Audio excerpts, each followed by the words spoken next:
Hello and welcome to an Independence Day special of TB. And by independence, I actually mean indie game called Minecraft, which isn't even independent anymore. No, it's owned by Microsoft. Very much not independent.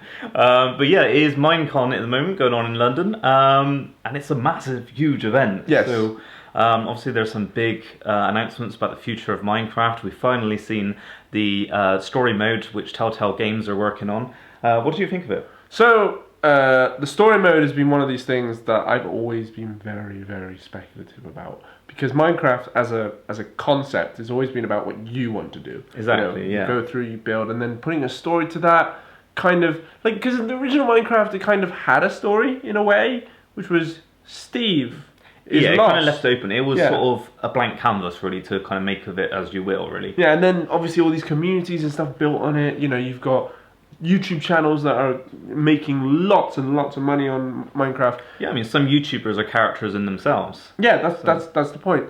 And so having this story mode really kind of went, whoa. And they just teased it. They basically went, a story mode is coming. Yeah. But they released the trailer. I'm still skeptical. You're still skeptical. See, I think that they've done a really good job with it. I mean, when it first, the first couple of scenes of it, I was like, oh, I don't know about this. But I don't know. I think it looks quite cool because of they're obviously not pushing it as Steve. They're pushing it as a different character. So it's still kind of within the Minecraft world, but it's not following that person who you can make your own, if that sort of makes sense. Kind of. But what I'm worried about is that, like, the character we see in the trailer, the guy with the braces, he's very... Like, obviously, I guess it's because I don't really know much about it. I will be picking the game up just to sort of find out more. I really want to like it. But it's because this guy is obviously clearly just a player, so why should I care about him? Like, in my mind, he is all these characters are essentially players in their own right. They're not... Like, they should be players kind of thing. And the trailer shows... I mean, the trailer looked very much like it was just a 3D animated I suppose it's quite unique what they're doing because of it's almost like trying to bring a brand new IP out, like a brand new game which players don't already have a relationship with. Yeah. But yeah, it is still Minecraft, so it's not a brand new IP. And it is clearly Minecraft. Like there's a scene in the trailer where it's like, "What, you're gonna give me a sword?" It's like, no, you can build it yourself. Yeah. And then the way he does it, where it's like 2 blocks and a stick, and it turns into the sword. Yeah, that's how you do it in survival. Like that is the recipe. That is. And like it looks just like a very the word I'm looking for, an interactive animation, essentially. Yeah, I mean that is what Telltale Games really do, and that's what they're really good at. I mean, the Game of Thrones and the Walking Dead series and Wolf Among Us and stuff, they're all sterling Back to games. the Future was another great one I played. Yeah, so I mean, we shouldn't really be hesitant that Telltale will even... No, I think Telltale will do a good job, but I want to see more before I actually say, yes, this is the best version of Minecraft out there. Yeah, definitely. Hold reservations. Yeah. I mean, the problem is with these games is trying to change the formula up too much. So when Microsoft took over Minecraft, obviously a lot of people were like, well, what are they going to do with it? Because it's going to be inevitable that there's going to be a new version of Minecraft coming out at some point. Mm-hmm. And it's kind of already been announced. So a new version of Minecraft is coming out on around July 26th. I think the date is correct. Yeah, because it's the launch of Windows 10, which was a very clever strategy by Microsoft there. Because if you want to play the new Minecraft, then you need to upgrade to Windows 10. So, which they're offering for free. So what's new in the new Minecraft? So you can play 8-player multiplayer and you can invite all your Xbox Live friends and all that kind of thing into it. Right. You're looking at me. Well, I'm more thinking you can play 8-player multiplayer. You can play more than 8 players now. Yeah, but you can't not without servers and stuff. Can you? No. Granted. So you can do it on LAN. I'm sure will be like Xbox Live's dedicated servers, and you got all these crappy servers that you tried jumping on, like ours. It worked. It works. But yeah, I mean, it's not.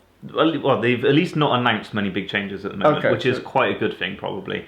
You're right about the multiplayer. I did expect a bit more. So the one thing that Minecraft would really benefit from, if they were to expand it and take it to the next level, is trying to maybe turn it into more of like an MMO. So if you can explore massive worlds with like maybe on even these thousands of other players. Yeah, on these dedicated servers. On these dedicated servers. That's and the that would be big great. key, because you can obviously do that now with indie servers, but as they are indie servers. What Microsoft can Microsoft can do is they really have the power to put behind this, and I don't think they have really with 8 players. But we'll see. We'll see. There was rumors that the next version of Minecraft will have a new combat system. That was from Jeb, one of the official developers. They're saying they're working on a new combat system. As instead of just spamming click, I don't know what it will be. Maybe another hand. I don't know. Well, so, I mean, that's again like a little tweak where they can just sort of expand on. I think 'cause it's, it's very basic. I think that's going to be something. Hopefully. Yeah. So there's a lot of conventions these days. There's conventions for nearly every big game. But it actually turned out that Minecon was the biggest game. It's actually got the Guinness World Record for the most tickets sold to a single game. Really? Yeah, so it sold 10,000 tickets, which for a single game. So we are announcing here today, we are having TBE Con. We're going to be holding it in the city of Bristol, unknown location. Maybe my living room. maybe about of our 5 fans now. maybe in about 10 years. No. But maybe one day. Maybe one day will be bigger than BlizzCon, which also kind of broke a world record. Kind of broke a world record, which was also through Minecraft. Minecraft had just been like, we want to help you break world record. We just want to take you over the Guinness. Just take you for Guinness. Really, just stop it at that. The beer company as well as the record book. As well as the records, yeah. Well, yeah, so basically a BlizzCon image was recreated in Minecraft, which got the world record for the biggest pixel art created in Minecraft. Not just in Minecraft, ever. Pixel art has obviously been going since the days of people making images in Excel. This is the biggest... or ASCII art. Yeah, ASCII art.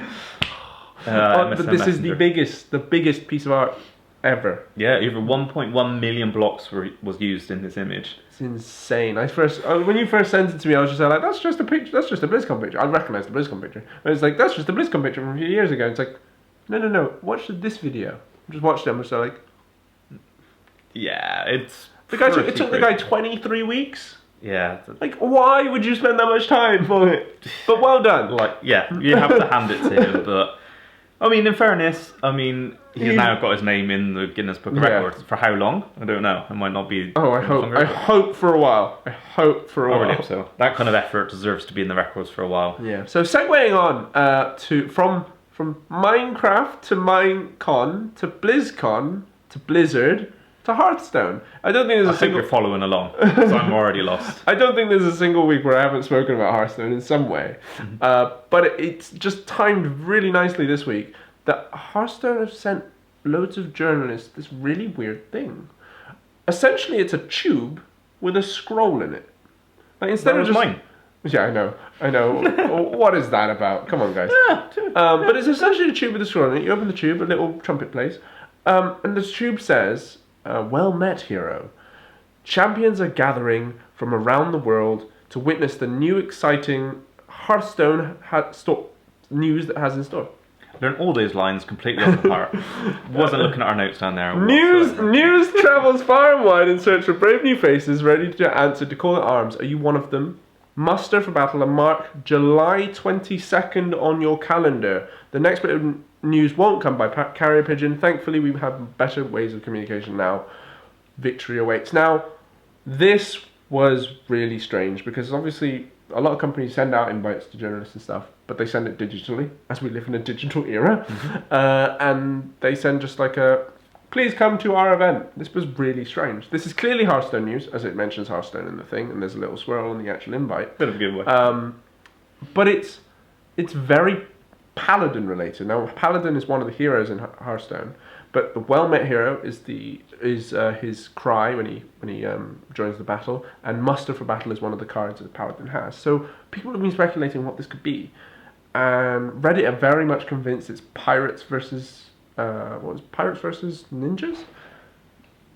Don't know, but at least Reddit can, maybe do a Ask Me Anything with a developer or something, because that wasn't Yeah, even well, possible for the past yeah, for the past 40 hours. 40 hours. But yeah, Pirates vs. Ninjas. It's going to be just a really strange invite, and I'm looking forward to July 22nd now for reasons I wasn't looking forward to it before. Not that July 22nd has any hatred on me. Anyway, moving on. Well, what I was looking forward to, and now very much not, was Destiny's expansion, The Taken King.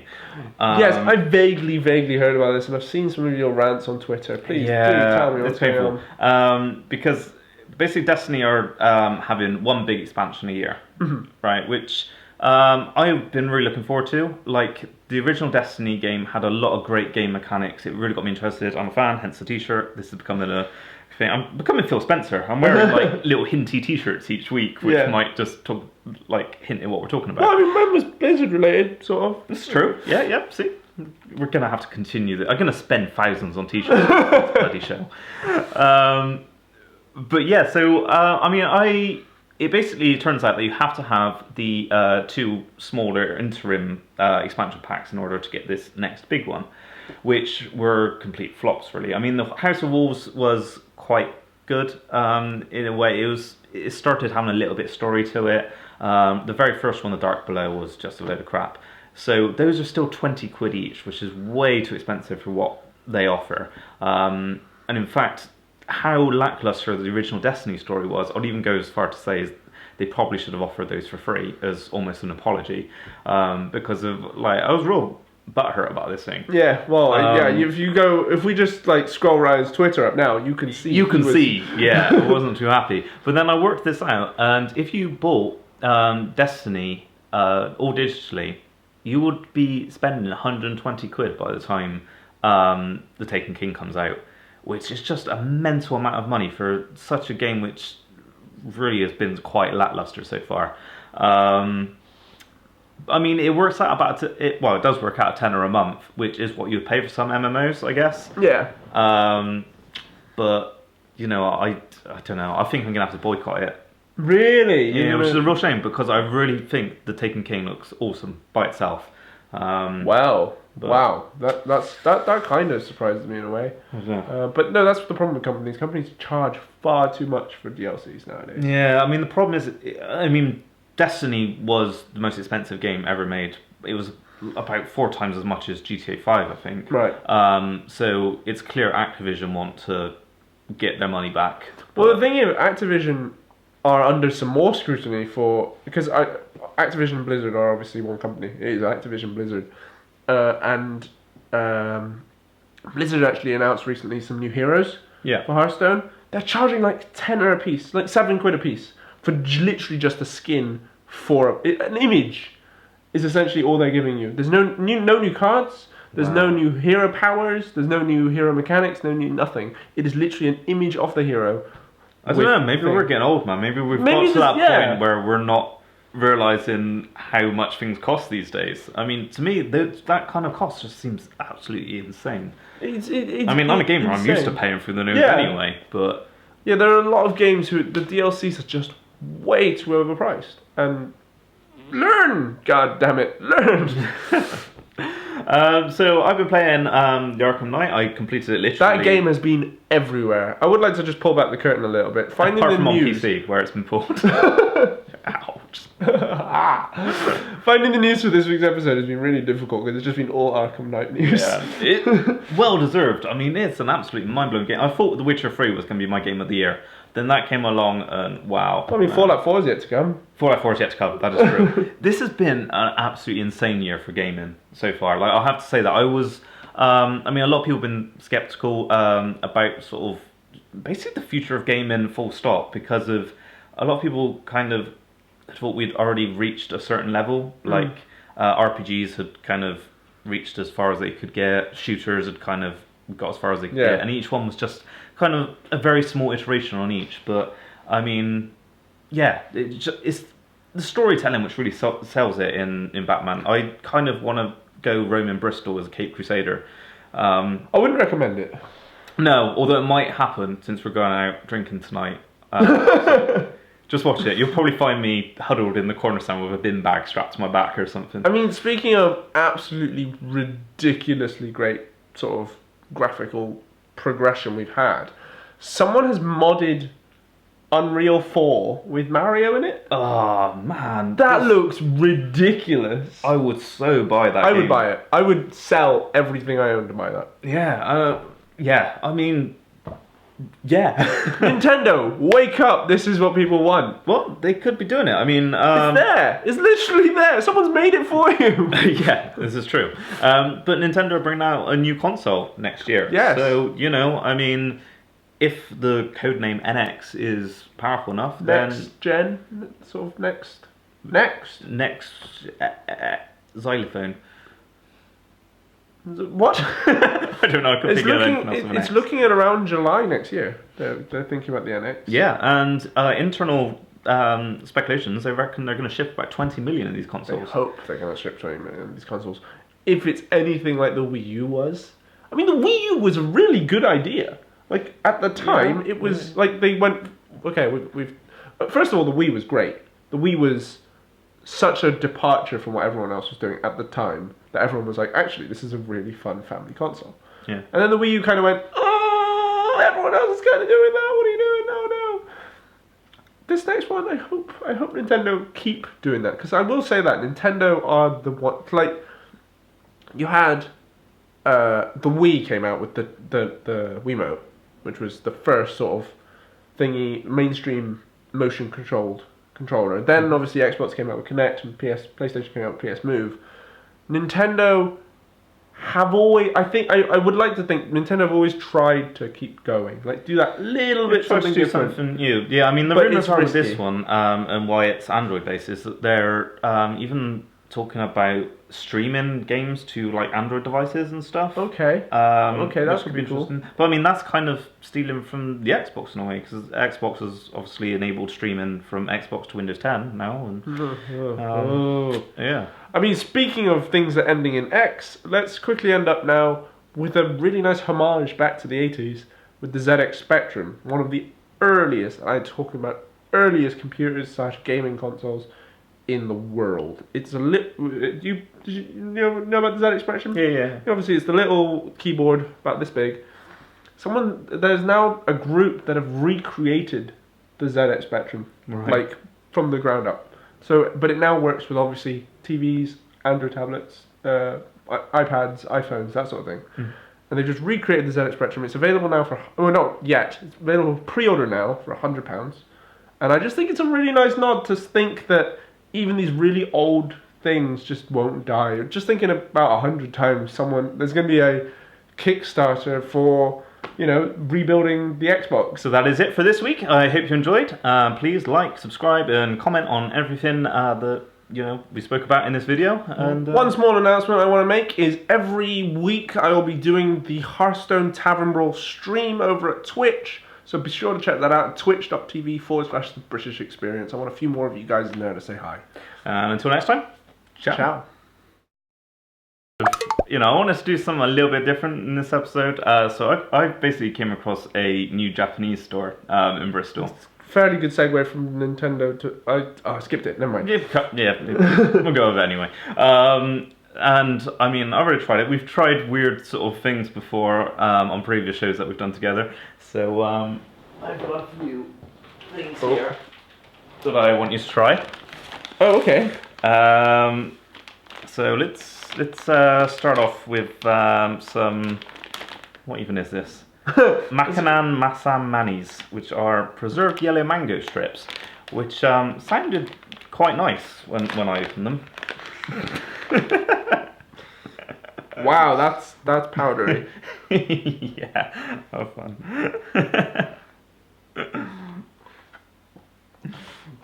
You can even chew your way through it. They really are chewy.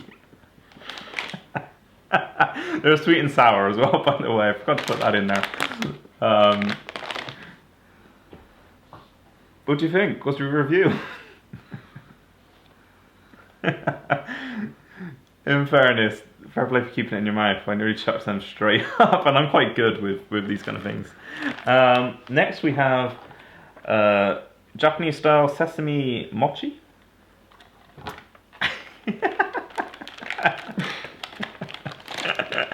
I'm glad we get to capture all of this. There we go. Comes in a nice little wrapper for you. I didn't actually find these too bad. They're a bit bland, I think, but you know, hold that to the camera and see what we got. You're still getting away from it. And it's just me, guys. So We'll be here all day if I carried on doing that. yeah, that's true.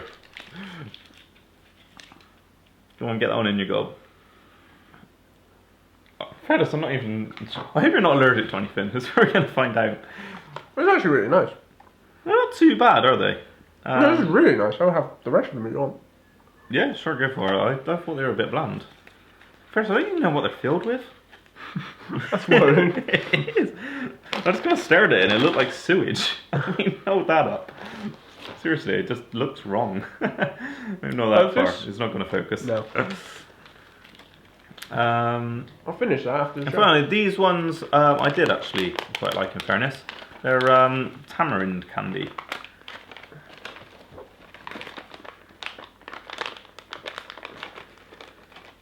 They're like round trees, But but a funky flavour. weird, yeah. I don't even know what tamarind is. I've seen it popping up everywhere recently. It looks like almost kind of nut. That's quite nice. They're not bad, are they? Well, thanks for that, Ryan. That's all